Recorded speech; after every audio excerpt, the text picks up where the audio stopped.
Ketenangan masyarakat yang sedang menikmati hari Minggu 28 Maret 2021 dikoyak oleh peristiwa ledakan bom di pintu gerbang Gereja Katedral Makassar.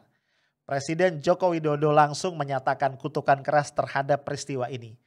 Kita memahami ini sebagai tragedi kemanusiaan yang memilukan yang ditolak oleh semua agama karena semua agama menganjurkan kedamaian.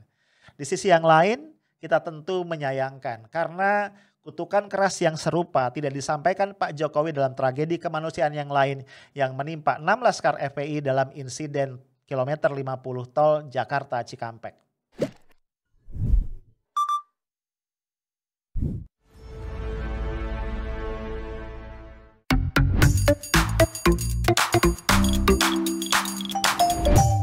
Hai guys, ketemu lagi kita. Hari ini Senin 29 Maret 2021. Gak terasa ya, hampir akhir bulan nih. Dan beberapa hari lagi umat muslim akan memasuki bulan suci Ramadan. Tentu saja lu, gua, dan kita semua yang beragama Islam harus mulai siap-siap nih ya. Supaya nanti ketika masuk Ramadan kita sudah ready 100% untuk mengoptimalkan ibadah-ibadah kita di bulan suci tersebut. Amin. Nah bro, biasanya di coffee break ya seperti kali ini gue akan ngajak lu ngompol sersan ya kan. Ngomong politik tapi seru dan santuy. Tapi sayangnya topik yang gue mau angkat bareng-bareng lu kali ini gak santuy sih ya. Ini bicara tentang peristiwa yang sangat mengagetkan, mengharukan dan bisa kita anggap sebagai musibah. Yaitu teror bom ya, ledakan bom yang terjadi di depan atau di gerbang Gereja Katedral Makassar. Peristiwanya kemarin ya bro, hari Minggu tanggal 28 Maret 2021 sekitar pukul 10.20 sampai 10.30 waktu Indonesia bagian tengah. Ya tentu saja pertama ya gue ingin mengucapkan duka cita yang mendalam kepada para korban dan kemudian juga kita menyampaikan kutukan yang sekeras-kerasnya terhadap pihak manapun baik pelaku maupun dalang perencana dari peristiwa teror ini. Bagaimanapun kita percaya tidak ada satupun agama di muka bumi ini yang mengajarkan teror untuk mencapai tujuan-tujuannya. Kita juga percaya agama-agama mengajarkan kedamaian dan juga mengajarkan kepada seluruh pemeluknya untuk memberikan yang terbaik kepada sesama dengan penuh kasih sayang. Bro, kenapa gue garis bawahi ini? Karena biasanya ya kalau ada teror bom ya ada pihak-pihak tertentu yang akan mengail di air keruh ya. Serta-merta mengaitkan ini dengan kelompok-kelompok tertentu dari agama tertentu dan kemudian memberikan stigma negatif yang justru tidak menyelesaikan persoalan tapi malah menimbulkan keterbelahan yang lebih tajam, yang lebih dalam di dalam masyarakat ya. Tentu saja kita nggak inginkan. Oke bro, sebelum diskusi lebih lanjut yuk kita tilik sedikit seperti apa peristiwanya. Jadi rupanya ketika itu di Gereja Katedral Makassar baru saja selesai kebaktian yang kedua. Dan para jemaat ya saudara-saudara kita umat Kristiani itu mulai meninggalkan gereja. Untungnya saja gereja ini memiliki memang beberapa pintu masuk dan pintu keluar ya. Sehingga jemaat tidak terkonsentrasi di satu pintu masuk saja. Nah ketika itu ada sepasang pengendara motor yang berusaha masuk nih ke dalam lingkungan gereja lewat satu gerbang. Nah, untungnya nih juga security gereja sudah mengamati mereka sejak beberapa waktu sebelumnya. Sehingga ketika mereka mencoba memaksa masuk, mereka dicegah oleh security gereja dan ketika itulah mereka meledakkan diri dan insiden ini terjadi. Dikabarkan guys semula ada 14 korban luka ya dari insiden ini dan mereka segera dilarikan ke rumah sakit. Namun belakangan gua baca-baca dari sumber lain mungkin jumlah yang luka itu mencapai sekitar 20 orang ya. Gue belum dapat nih berapa angka tepatnya. Nah selain itu polisi yang langsung membuat garis polisi perimeter untuk menutup lokasi kejadian juga menemukan potongan-potongan tubuh manusia di samping sisa-sisa dari kendaraan roda 2 dari motor yang diduga digunakan oleh pelaku. Again guys ya, gue setiap mendengar peristiwa seperti ini ya gue merasakan kesedihan dan kengerian yang luar biasa ya. Lu bayangin aja umat Kristiani, saudara-saudara kita sedang melakukan ibadah di gereja dan kemudian mendapatkan teror seperti ini. Dan akibat dari teror ini maka kebaktian berikutnya ya, kan kebaktian itu biasanya beberapa gelombang begitu. ditiadakan untuk mengantisipasi kondisi-kondisi selanjutnya. Nah guys, seperti gua katakan tadi, di satu sisi tentu kita mengutuk keras peristiwa ini ya dan mengharapkan kepada aparat keamanan untuk bisa menguakkan latar belakang, motif pelaku dan yang paling penting adalah dalang ya. Karena biasanya ya pelaku-pelaku ini sekedar operator lapangan saja dan di belakang mereka ada mastermind yang menggerakkan. Nah ini yang kita sangat harapkan. Karena kalau hal-hal seperti ini kan kejahatan yang extraordinary ya. Kita tahu terorisme bersama-sama dengan narkoba dan korupsi itu merupakan extraordinary crimes. Kalau peristiwa ini tidak dikuak ya, gua khawatir ini akan menjadi daftar panjang terorisme yang menimbulkan ketakutan di tengah-tengah masyarakat. Mari kita lihat dulu guys beberapa peristiwa teror bom yang terjadi dalam 2 dekade terakhir ya.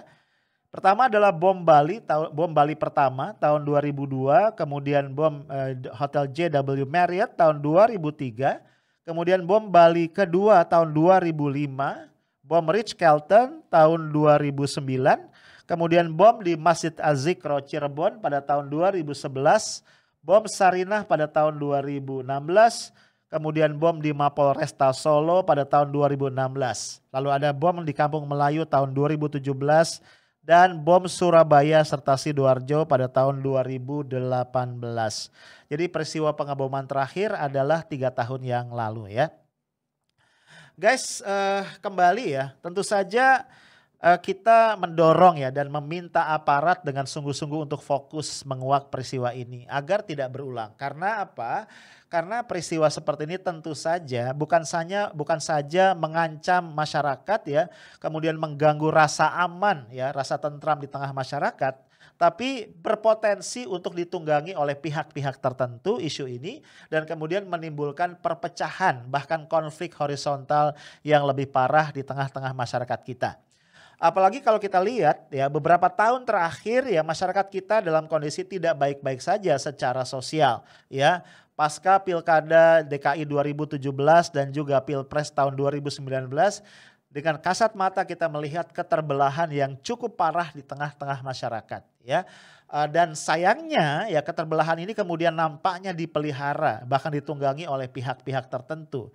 Nah, kalau dibiarkan tadi gua katakan bisa jadi peristiwa ini akan digunakan untuk menstigma kelompok-kelompok tertentu ya, kelompok agama tertentu yang itu tentu saja akan membahayakan. Apalagi kemudian biasanya guys ya kita ngomong terbuka aja, hal-hal yang berkaitan dengan teror bom ya dan peristiwa-peristiwa sejenis ini dikaitkan dengan kelompok-kelompok Islam ya, padahal umat Islam adalah umat terbesar ya, umat mayoritas yang ada di Indonesia. Ya lu bisa bayangin dampak sosialnya kalau stigma negatif itu selalu dikait-kaitkan dengan umat Islam. Nah guys, beberapa respon ini menarik untuk kita simak. Yang pertama kita ingin tahu seperti apa respon dari Menko Polhukam. Mahfud MD. Pak Mahfud ya dalam cuitannya menegaskan bahwa di samping mengutuk keras peristiwa ini, pemerintah juga akan mengusut ya, akan meneliti sampai ke akar-akarnya siapa yang menjadi pelaku dan menjadi dalang dari peristiwa ini. Nah di samping itu ya Pak Mahfud juga menghimbau kepada masyarakat yang memiliki informasi dan tahu sesuatu yang terkait dengan peristiwa ini untuk tidak ragu-ragu melaporkannya kepada kepolisian setempat atau aparat-aparat yang terkait. Nah seterusnya kita lihat yuk seperti apa respon dari Pak Jokowi. Ya kita ikuti dulu, ini ada videonya ya di mana Pak Jokowi menyampaikan statement terkait dengan peristiwa ini. Assalamualaikum warahmatullahi wabarakatuh. Salam sejahtera bagi kita semuanya. Terkait dengan kejadian aksi terorisme di pintu masuk Gereja Katedral Makassar hari ini, saya mengutuk keras aksi terorisme tersebut dan saya sudah memerintahkan Kapolri untuk mengusut tuntas jaringan-jaringan pelaku dan membongkar jaringan itu sampai ke akar-akarnya. Terorisme adalah kejahatan terhadap kemanusiaan dan tidak ada kaitannya dengan agama apapun. Semua ajaran agama menolak terorisme apapun alasannya. Seluruh aparat negara tak akan membiarkan tindakan terorisme semacam ini dan saya meminta masyarakat agar tetap tenang, menjalankan ibadah karena negara menjamin keamanan umat beragama untuk beribadah tanpa rasa takut.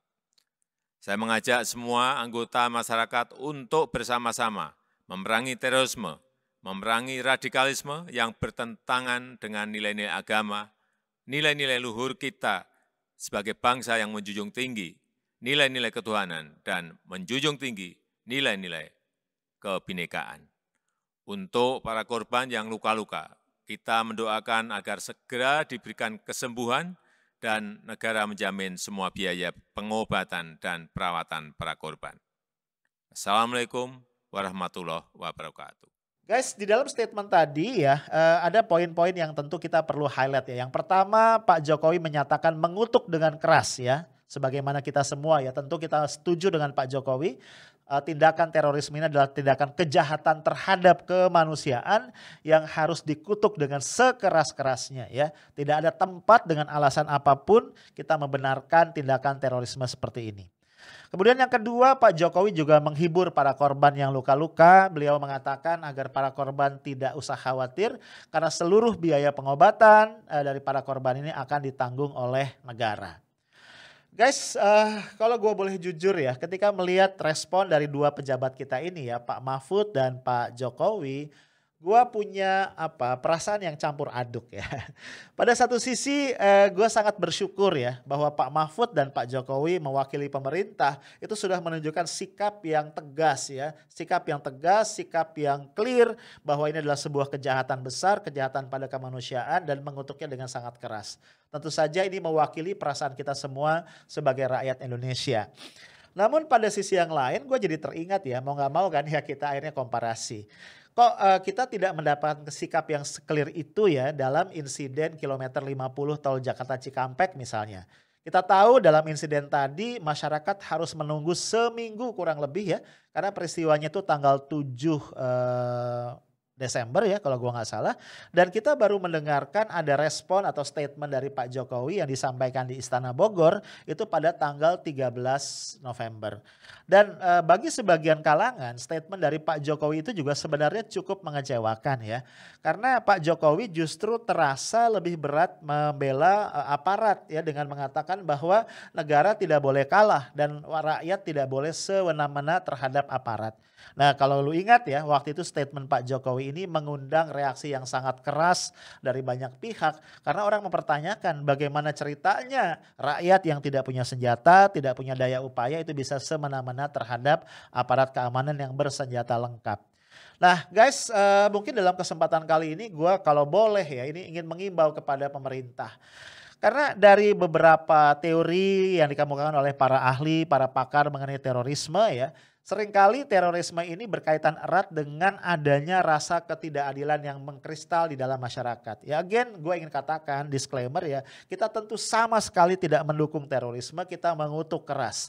Tapi kita perlu untuk memahami akar persoalannya agar kita tahu solusi terbaik apa yang bisa kita lakukan untuk mencegah terjadinya peristiwa serupa di kemudian hari. Nah kembali tadi gue katakan banyak pakar yang mengungkapkan bahwa ketidakadilan ya perceived injustice ya ketidakadilan yang dirasakan oleh masyarakat secara luas itu kerap ditengarai merupakan salah satu akar yang menyebabkan munculnya tindakan-tindakan atau aksi-aksi terorisme. Nah tentu saja kalau pemerintah ingin mengakhiri terorisme ini secara mendasar ya membangun kembali ya memperbaiki atau membangun kembali rasa keadilan di tengah masyarakat menurut gue merupakan satu jawaban ya satu langkah strategis yang harus dilakukan. Ya dimulai dari hal-hal kecil ya. Warga siapapun dia, rakyat siapapun dia, apapun latar belakang politiknya, afiliasi politiknya harusnya mendapatkan perlakuan yang sama dari negara melalui pemerintah. Ya tentu kita kalau boleh flashback ya, kalau boleh kembali ke masa-masa sebelumnya. Sangat ingin ya bahwa Presiden, Pak Mahfud MD, para menteri dan pemerintah juga menyampaikan bela sungkawa ketika terjadi peristiwa-peristiwa seperti insiden kilometer 50. Guys di samping itu tentu kita juga berharap agar aparat intelijen itu bersikap lebih profesional dan juga lebih terbuka ya dalam hal-hal yang terkait dengan ini. Dan juga tidak mencari pembenaran. Karena gue agak sedih ya karena gue baca di satu berita aparat intelijen mengatakan bahwa mereka tidak kecolongan. Karena yang namanya terorisme itu bergerak secara dinamis. Kenapa gue bilang gue agak kecewa? Justru karena kita tahu ya, pelaku-pelaku teror ini bergerak secara dinamis, profesionalisme dari aparat intelijen sangat-sangat kita harapkan. Ya, kita harapkan aparat bisa lebih fokus sehingga ke depan bisa dicegah dan tidak akan terulang lagi. Itu aja guys dari gua, stay tough, smart and professional. Assalamualaikum warahmatullahi wabarakatuh.